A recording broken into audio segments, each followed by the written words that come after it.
My name is Lloyd Blackwell. I'm from Marietta, Georgia. I'm 86 years old, and I have a disease called chronic granulomatous disease. Not an easy one to pronounce. I say I have it. I actually was diagnosed with it in December of 2017. Just a short while back, but I've had it at least since 1960. I was totally disabled in 1960 and placed in a hospital, all kind of tests, and the net result was nothing.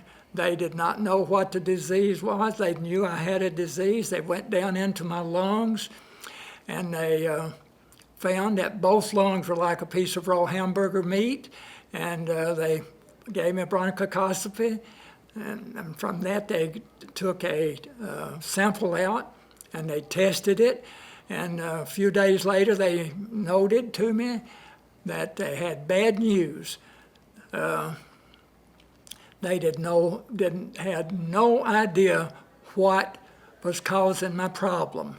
I had very high temperature, I had an enlarged heart, I had all kind of issues, and all they found was my lungs like a piece of raw hamburger meat, and there was no answers they could come up with. And they said not only that, but they tested the samples, and there was no known medication that they had available that would affect it at all. So I not only had an unknown disease, there was no treatment whatsoever. And remember, this is 1960. They did not have as many options back then as they do now. So they suggested I stay in the hospital. That was on the 8th day, that I remain in the hospital, and hopefully we would wear the disease out, whatever it was, and that I would get better. Hopefully, time would heal my problem, and I'd regain my health rather than lose my life. But they gave me a second option, that I would go home provided I would stay in bed. So I took the second option, and I did that. So I was totally disabled for about a year after that, and partially disabled for about another year and a half. And I went back to work then after about 2.5 years, full time. And time continued. I'd get recurring problems, various infections and so on, maybe have downtime of a week or 2 weeks or 3 weeks or 3 or 4 days, but it'd be sporadic, and sometimes it'd go for a year eventually, but this has kept reoccurring ever since. Again, I've gone to all kind of doctors, dozens and dozens and dozens of doctors. I've had numerous wrong diagnoses. They give me a diagnosis and it'd be proven wrong later.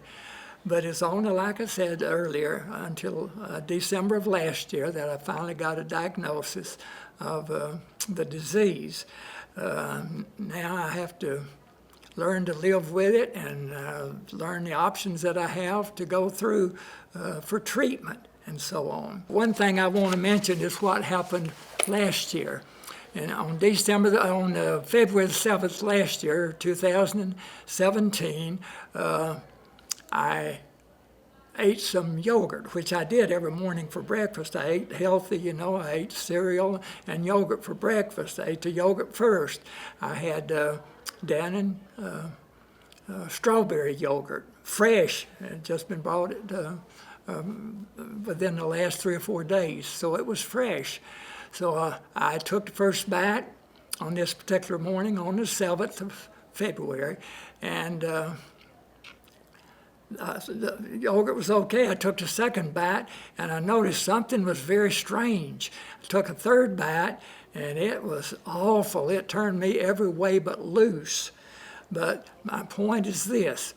For the next 10 months after that, almost 11 months after that, I had all kind of weird things happening to me. visual things that would happen, physical things that would happen. I had problems with my kidneys. My kidneys, there's pain in both kidneys over and over and over again. But I had hallucinations. I looked at a pair of pants on Sunday as I was getting ready for church, and I was in the closet with the light on. I laid my suit out there and looked at the pants. It looked like a large, dark, very dirty spot on it. And I knew that couldn't be right, and I looked at it again. I looked at it closely, and I backed up and closed my eyes and looked again. It was the same. But then I got it and walked outside, and it was gone. So these are the kind of weird things that happen over and over and over again until December the 28th. December the 28th, I had my last attack. And as of this date, in August, I have not had another attack, and that is so unusual. So from that point, I'm blessed. So to those others of you out there with these various diseases associated with what we've been talking about, I would suggest to you that you hang in there and keep on plugging, find outside interest, and do things. Keep on moving, keep on going. Get up when you don't feel like it. Get plenty of rest and eat properly. Thank you, and God bless you.